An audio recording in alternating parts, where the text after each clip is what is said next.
Alhamdulillah, puji syukur senantiasa kita panjatkan kehadirat Allah. Malam ini kita bisa bersilaturahim, berkumpul bersama, berzikir bersama, bersolawat bersama dalam rangka menumbuhkan cinta kita kepada Allah, menumbuhkan rindu kita kepada Rasulullah Sallallahu Alaihi Wasallam.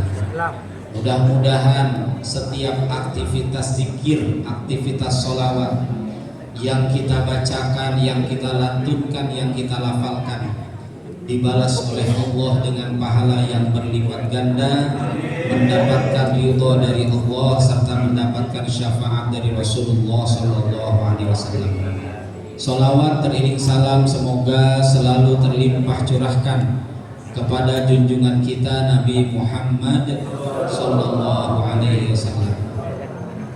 Para hadirin wal hadirat yang dirahmati Allah Subhanahu Wa Taala, tadi di sambutan sudah disampaikan tentang rencana besar hajat bersama, bahwa masjid ini akan melaksanakan peringatan Maulid Nabi besar Muhammad Sallallahu Alaihi Wasallam pada tanggal 13 Rabiul Awal atau bertepatan dengan tanggal 6 September 2025 hari Sabtu pagi.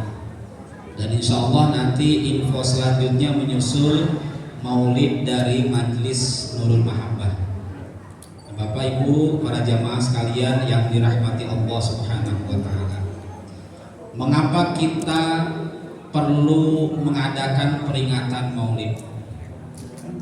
Apa sih istimewanya ketika kita mengorbankan harta kita, mengorbankan waktu kita, pikiran kita, tenaga kita untuk maulidnya Nabi Muhammad SAW?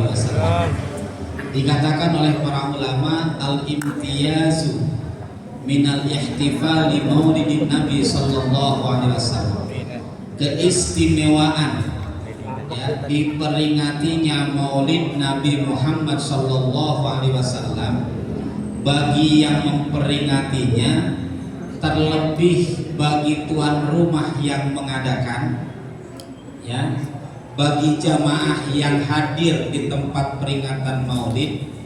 Yang pertama, farhatun fil barzakh. Orang yang hadir di acara Maulid, terlebih yang berjuang sehingga Maulid itu terlaksana di satu tempat, maka keistimewaan pertama yang akan kita peroleh adalah kegembiraan di alam barzakh, ya, kegembiraan di alam kubur yang kita nggak pernah tahu, ya, takdir Allah untuk kita di akhir hidup kita. Apakah husnul khatimah atau wal'iyadu billah su'ul khatimah, ya. Maka ini kita perlu rencanakan, luruskan niat kita melaksanakan peringatan Maulid semata-mata ingin mendapatkan ridho Allah, ingin menggembirakan Nabi kita Muhammad Sallallahu Alaihi Wasallam. Salafun as-salihin dalam beberapa riwayat menceritakan, dulu ada seorang tukang kuli panggul. Biasanya kalau kuli panggul aktivitasnya di mana? Di pasar, ya. Dan penghasilannya mungkin menurut beberapa orang gak seberapa. Anggaplah penghasilannya 30.000 sehari. Kalau lagi biasa dia dapat rezeki, banyak yang minta tolong dibawain barang bawaannya, barang belanjaannya. Si tukang kuli panggul ini diceritakan oleh para ulama, itu luar biasa cintanya kepada Rasulullah. Pekerjaan boleh kasar, pekerjaan boleh mungkin dianggap hina oleh sebagian orang, tapi orang ini di dalam kalbunya istimewa. Rasa cinta dan rindunya luar biasa kepada Rasulullah Sallallahu Alaihi Wasallam. Maka si tukang kuli panggul ini setiap dia dapat penghasilan, sepertiganya dia sisihkan. Ya, untuk apa dia sisihkan? Untuk menyambut maulidnya Nabi Muhammad SAW. Jadi kalau hari ini dia penghasilannya 30.000, 10.000 dia tabung. Terus tuh tiap hari. Kapan dia mulai nabung? Mulai tanggal 13 bulan Maulid, 13 Rabiul Awal tuh dia udah mulai nabung tuh tiap hari. Ya, berapapun dia dapat, pokoknya dia sepertiga dari penghasilannya dia tabung, dia sisihkan untuk Nabi Muhammad SAW. Nah kemudian begitu masuk bulan Maulid di tahun berikutnya, tuh celengannya dibobok. Tanggal berapa dia mulai bongkar celengan? Itu malam 1 Maulid. Jadi malam 1 Maulid pulang dia bekerja, itu celengan dibuka. Ya, begitu celengan dibuka sama dia, uang yang dia kumpulkan itu dia serahkan kepada orang yang biasa masak. Dia panggil tukang masak ke rumahnya. Dia bilang, nanti tolong masakin di tanggal 12 Rabiul Awal, di hari dimana baginda Nabi Muhammad SAW. Masak masakan yang enak, ya, variasinya macam-macam sesuai dengan kemampuan dia. Di tahun itu berapa ngumpulnya duit tuh selama setahun dia kumpulin. Nah singkat cerita Bapak Ibu, begitu mau memasuki 12 Rabiul Awal, ada aktivitas yang dia lakukan. Biasanya ini orang, ya ini anak muda nih, belum berkeluarga, usia-usia sekitar 21, 22 lah. Ya, itu biasanya dia, namanya anak muda Bu, ya biasanya kalau malam dia ngumpul sama teman-temannya. Tapi khusus malam 12 Rabiul Awal dia tidur lebih awal. Beres sholat Isya itu 7:30 dia tidur. Ngapain dia tidur? Karena dia kepengen bangun di sepertiga malam terakhir. Jam 2 malam dia bangun. Dia mandi, dia pakai baju yang jarang dia pakai, baju yang terbagus, baju yang terbaik, yang biasa dia pakai kalau dia berangkat sholat Idul Fitri. Ya. Kemudian setelah itu dia melaksanakan sholat tahajud, sholat hajat, sholat sunnah yang lain. Selesai itu begitu masuk jam sekitar 3:30 dia mulai baca maulid. Ya. Nah di riwayatnya tidak dijelaskan tuh maulid yang dia baca maulid apa. Karena maulid yang biasa dibaca di kita di negara Indonesia itu ada 6 kitab maulid. Yang paling tua Qasidatul Burdah yang ditulis oleh Al-Imam Busiri. Yang kedua Maulid Ad-Dibai. Yang ketiga Maulid Zanji. Kemudian Maulid Simtud Duror. Dan yang terakhir Maulid Abdiyaul Lami yang ditulis oleh Guru Mulia Sayyidil Habib Umar bin Muhammad bin Salim bin Hafidh.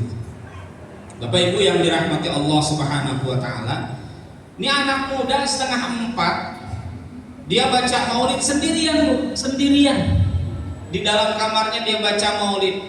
Begitu kira-kira setengah jam lagi mau subuh, atau kira-kira 20 atau 15 menit lagi menjelang subuh dia berdiri mahalul qiyam, baca ya Nabi salam alaika. Kenapa dia mahalul qiyam? Karena dia sering ngaji, dapat informasi dari guru-gurunya bahwa Nabi itu lahir menjelang subuh di tanggal 12 Rabiul Awal. Maka dia kepengen saat detik-detik dilahirkannya Nabi Muhammad ke dunia ini, dia menyambutnya dengan berdiri membaca maulid Nabi Muhammad Sallallahu Alaihi Wasallam. Begitu selesai mahalul qiyam, maulidnya dia tutup dengan doa. Nggak lama terdengar azan subuh di masjid. Selesai sholat subuh, dia beres-beres rumahnya, kemudian masakan yang sudah dimasak oleh juru masak yang dipanggil ke rumahnya itu mulai disiapkan, ditata di rumahnya. Di rumahnya si tukang kuli panggul. Kemudian dia undang teman-temannya tuh, teman-teman sesama profesi, satu profesi yang tukang kuli panggul.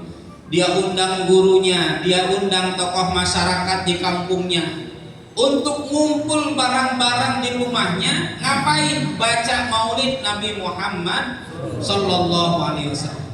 Itu terus dilakukan sama dia setiap tahun begitu. Beres itu nanti besoknya tanggal 13 Rabiul Awal dia nambung lagi. Terus setiap tahun dia lakukan begitu. Nah, qadarullah, anak ini usianya nggak panjang. Dia nggak sempet sampai berkeluarga, Bu.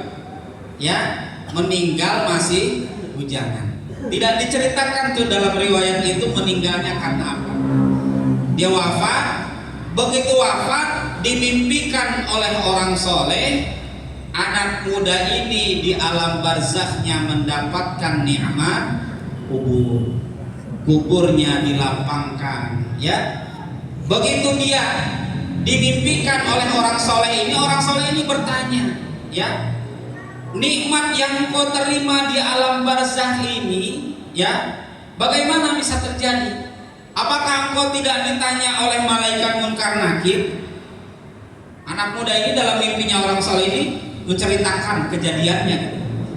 Saat saya dimasukkan ke dalam kubur, orang-orang mulai meninggalkan pekuburan di mana saya dikuburkan di situ. Begitu 7 langkah. Kan yang saya tahu dari guru saya, kalau ngaji waktu saya masih hidup, kudunya datang malaikat munkar nakir. Ngapa yang datang tiba-tiba seorang laki-laki wajahnya tampan, ya. Maka saya dalam hati saya yang tadinya ketakutan akan didatengin malaikat munkar nakir, ya, ketakutan saya berubah menjadi kebahagiaan, kegembiraan. Dan saya menduga orang ini adalah malaikat munkar nakir. Tapi kok cuma 1 orang? Harusnya kan kata guru ngaji saya 2. Begitu orang ini datang, ya, orang ini menyatakan, mengenalkan namanya. Tahukah engkau atadri man ana? Tahukah engkau siapa saya? Ya, saya dengan polosnya menjawab malaikat munkar atau nakir. Tapi kok cuma 1 ya? Maka dijawab oleh orang yang datang yang gak bisa digambarkan keindahan wajahnya, keelokan rupanya, bagus tutur bahasanya, ya, gitu. Dikatakan oleh dia, ana Muhammad Rasulullah Sallallahu Alaihi Wasallam. Saya adalah Nabi Muhammad yang ketika engkau masih hidup, engkau mengumpulkan rezekimu, engkau sisihkan hasil kerjamu, hasil jerih payahmu untuk menggembirakan aku. Maka di sini tempat di alam barzakh ini engkau akan diberikan kebahagiaan oleh Allah dengan berkahnya engkau bergembira atas lahirnya Nabi Muhammad Sallallahu Alaihi Wasallam.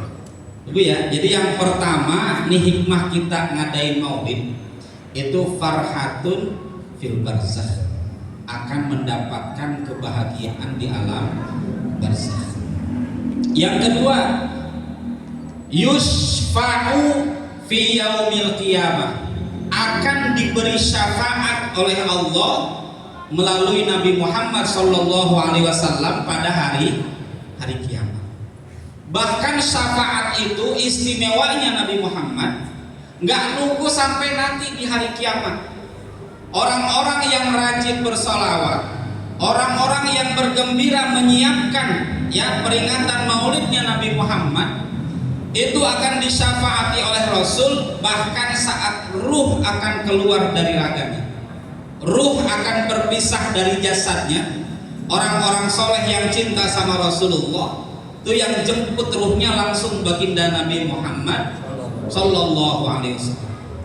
Bahkan Nabi Muhammad itu orang yang dipastikan wafatnya su'ul khatimah saja itu disyafaati oleh Rasulullah. Ini pernah saya sampaikan kisah, kayaknya di masjid juga hari Minggu pernah, di majelis Nurul Mahabbah di rumahnya Ustaz Rofi juga pernah, di majelis Raudhatul Muhibbin juga pernah. Ya, di masa seorang ulama besar Syekh Sufyan Tsauri, ya, satu zaman dengan Imam Hanafi. Syekh Sufyan Tsauri itu lagi menunaikan ibadah haji. Perhatian beliau tertuju kepada seorang anak muda, lagi-lagi anak muda ya, yang setiap aktivitas haji itu bacanya sholawat. Padahal kan setiap aktivitas itu ada bacaannya sendiri. Tawaf dibaca sholawat, sa'i dibaca sholawat, ngelempar jumroh dibaca sholawat. Sehingga aktivitas anak muda ini menarik perhatian Syekh Sufyan Tsauri. Ya, diikutin terus tuh. Begitu selesai haji, selesai tahallul, Syekh Sufyan Tsauri nanya, "Nah, kamu kok beda ya sama yang lain? Yang lain kan melaksanakan menunaikan ibadah haji itu ada bacaannya sendiri. Tawaf ada bacaannya, sa'i ada bacaannya, melempar jumroh, wukuf di Arafah, mabit di Musdalifah, ya meskipun ada panduannya kan, kalau nggak hafal bisa lihat. Tapi kenapa kok saya perhatikan seluruh aktivitas itu ya, yang bacaannya sunnah itu engkau bacanya sholawat, nggak baca yang lain." Maka anak muda ini cerita, Bu, ya ini zaman sekitar Imam Hanafi itu wafat tahun 150 Hijriah, ya sekitar abad kedua Hijriah. Anak muda ini cerita, ya kenapa dia sholawat, karena dia kagum kepada Rasulullah. Jadi dia berangkat haji itu rupanya nggak sendiri, berangkat hajinya berdua sama ayahnya, ya. Saya lupa nih tempat tinggal asalnya itu di mana gitu. Ada yang mengatakan dari daerah Khurasan ya, gitu. Nah saat perjalanan mau berangkat haji itu di pertengahan jalan belum sampai ke kota Mekah, ya karena perjalanan haji dulu itu nggak naik pesawat. Ya zaman dulu itu orang masih naik kendaraan unta, yang jauh-jauh naik kapal laut gitu ya. Di tengah perjalanan ayahnya sakit. Akhirnya anak muda ini dengan ayahnya nyewa tempat tinggal gitu, supaya ayahnya bisa istirahat. Nah akhirnya qadarullah nih, ayahnya rupanya di tempat peristirahatannya itu menghembuskan nafas yang terakhir, ya wafat dia sebelum menunaikan ibadah haji. Masih di perjalanan, belum sampai ke Mekah. Cuman yang bikin anak muda ini sedih, kok begitu ayahnya wafat itu hanya hitungan menit, Bu, nggak sampai 1 jam 2 jam. Sekujur tubuhnya mulai dari ujung kepala sampai ujung kaki itu berubah menghitam, seperti jenazah yang baru terbakar kosong gitu. Sedangkan di situ hanya ada dia bingung, gelisah, ya bingung. Bingungnya apa? Kalau saya minta tolong sama orang di luar sana untuk ngurus jenazah ayah saya, nanti orang akan berpikir macam-macam nih, jenazahnya kok tiba-tiba begini menghitam. Tapi kalau saya urus sendiri saya nggak sanggup. Dia lagi duka, ya harus ngurus jenazah ayahnya. Dalam keadaan bingung, dalam keadaan gelisah, dengan pikiran yang kalut, dia terus bersolawat kepada Rasulullah sampai akhirnya tertidur persis di dekat jenazah ayahnya. Ya, dalam tidurnya anak muda ini mimpi ketemu dengan Rasulullah. Ya, Rasulullah datang menghampiri anak muda ini tanpa berbicara sepatah kata pun. Ayahnya yang sedang berbaring dalam mimpinya. Kadang-kadang kita begitu tuh, kalau lagi ada yang dipikirin terus tidur suka ke bawah mimpi. Nah, sama anak muda ini kesengsem gitu. Jadi dalam mimpinya tuh dia benar-benar sedang melihat ayahnya sudah wafat dan jenazahnya menghitam. Nabi Muhammad tanpa sepatah kata pun menghampiri anak muda ini, duduk di samping ya jenazah ayahnya, kemudian diusap sama Nabi, mulai dari ujung kepala sampai ujung kaki. Begitu diusap oleh Rasulullah, Bapak Ibu, jenazahnya kembali normal seperti biasa, bahkan terlihat bercahaya. Maka anak muda ini dalam mimpinya kaget, ditanya, "Ya Rasulullah, kenapa engkau datang ya menemui ayahku dalam kondisi seperti ini? Bukankah ayahku meninggal dalam keadaan sulh khatimah? Dia wafat dalam keadaan dimurkai oleh Allah sehingga jenazahnya seperti ini." Dengan tersenyum Nabi mengatakan, "Betul, nak. Ayahmu semasa hidupnya banyak dosa yang dia lakukan dan dia belum bertobat kepada Allah. Tapi perlu kamu tahu, nak, ayahmu selama semasa hidupnya tidak pernah meninggalkan, lisannya itu selalu basah bersolawat kepadaku. Maka aku hadir, aku datang ke ini tempat untuk memberikan syafaat kepada ayah." Bayangkan.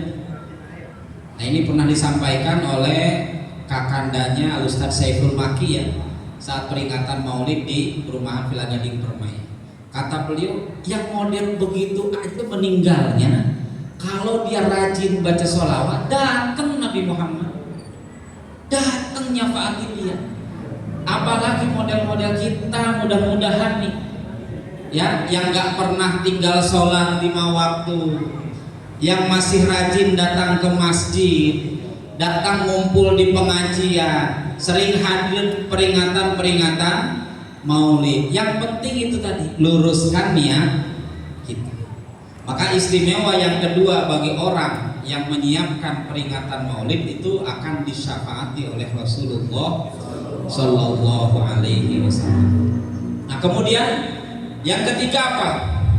Yang ketiga, yuhsyaru yaumal qiyamah ma'as siddiqin wasyuhada wassalihin.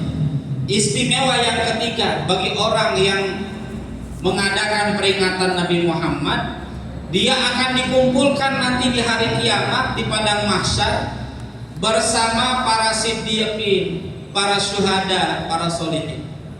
Kalau orang sudah dikumpulkan nanti di yaumil mahsyar dengan para siddiqin, para syuhada, para sholihin, dia akan masuk surga bi ghairi hisab. Keterangannya ada di dalam kitab I'anatul Talibin juz 3 halaman 365. Sayyid Bakri Sato mengutip pernyataan seorang ulama besar namanya Al-Imam Yafi'i. Apa kata beliau? Man jama'a li maulidin Nabi Muhammad sallallahu alaihi wasallam ikhwanan wa hayya'a ta'aman wa akhla makanan wa amila ihsanan wa sara sababan li qiraati maulidin nabi ba'athahullah yaumal qiyamah ma'as siddiqin wasyuhada wassalihin. Kata Imam Yafi'i, siapa saja yang mengumpulkan saudara-saudaranya, tadi disampaikan ke sama Pak Haji ya, dikumpulkan, diundang nih, diumumin nih mau ngadain maulid di sini. Man jama'a li maulidin nabi ikhwan. Ya, siapa saja yang mengumpulkan saudara-saudaranya untuk duduk bersama memperingati maulid Nabi. Wahayya atau aman, kemudian dia nyiapin makanan, nyiapin bongsang, nyiapin besek ya. Maulidnya kan maulid ambengan nanti Sabtu depan. Benar? Ya, tadi sudah disampaikan tuh, insya Allah sekitar ada 2000 bongsang, mudah-mudahan ada rezekinya nih Bapak Ibu semua.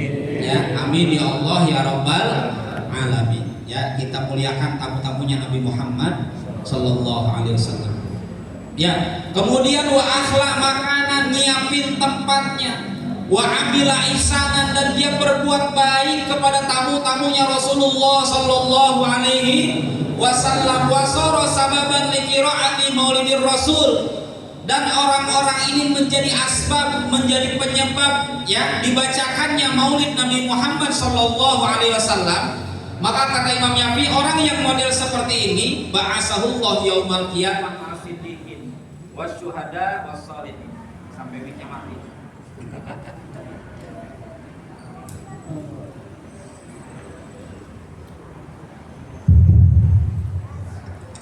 Pura ya Bapak Ibu, ini mengaji ya, jadi ngelucu-ngelucunya sedikit ya, biar kita tertanam dalam diri kita, dalam kalbu kita cinta sama Rasulullah. Ya. Nah, kita lanjutkan. Jadi orang yang seperti ini akan dibangkitkan di alam kuburnya, dibangkitkan dari kuburnya, dikumpulkan di yaumil mahsyar bersama para siddiqin, para syuhada, para sholihin. Kemudian yang keempat istimewanya apa? Dukhulul jannah bighairi hisab. Ya, masuk surga tanpa hisab. Ini sama, keterangannya ada dalam kitab I'anatul Thalibin di halaman yang sama, hanya yang menjelaskan Syekh Sirri As-Sakiti. Ya. Apa kata beliau? Man qasada maudhi'an yukra'u lahu maulidun Nabi sallallahu alaihi wasallam faqad qasada raudhah min riyadil jannah. Siapa saja yang pergi menuju satu tempat di mana pada tempat tersebut dibacakan maulidnya Nabi Muhammad sallallahu alaihi wasallam, kayak kita nih duduk di sini nih, berangkat dari rumah menuju sini, menuju tempat ini, menuju masjid ini, ya, duduk kita mendengarkan, mengikuti bacaan maulidnya Nabi Muhammad, faqad qasada raudhah min riyadil jannah, maka dia sama saja seperti datang ke taman-taman surga. Kenapa? Li'annahu ma qasada dzalika illa li mahabbatir rasul. Karena nggak mungkin nih para jamaah yang memaksakan diri datang dari rumah padahal udah capek dari tempat kerjanya, lelah badannya, ya, aktivitas dari pagi sampai sore, mungkin ada yang isya baru pulang, ya, datang ke sini, itu nggak mungkin dia memaksakan diri datang ke tempat ini illa li mahabbatir rasul, kecuali dalam kalbunya ada rasa cinta kepada Rasulullah sallallahu alaihi wasallam. Wa qad qala Rasulullah, kata Imam Sirri As-Sakiti, padahal Rasulullah sudah mengatakan kalau orang dalam hatinya ada cinta, kata Nabi, man ahabbani kana ma'i fil jannah. Siapa saja yang cinta kepadaku di dalam kalbunya, maka dia akan bersamaku di dalam surga. Ya, gitu. Makanya nih Allah ini jadikan aktivitas kita. Jadi kita mau maulidan bukan setahun sekali. Ya, kita maulidan minimal seminggu sekali. Ada yang mungkin seminggu lebih dari sekali. Malam Rebo dia datang, malam Kamis dia datang, ada lagi maulidan di mana dia datang juga, luar biasa. Ya.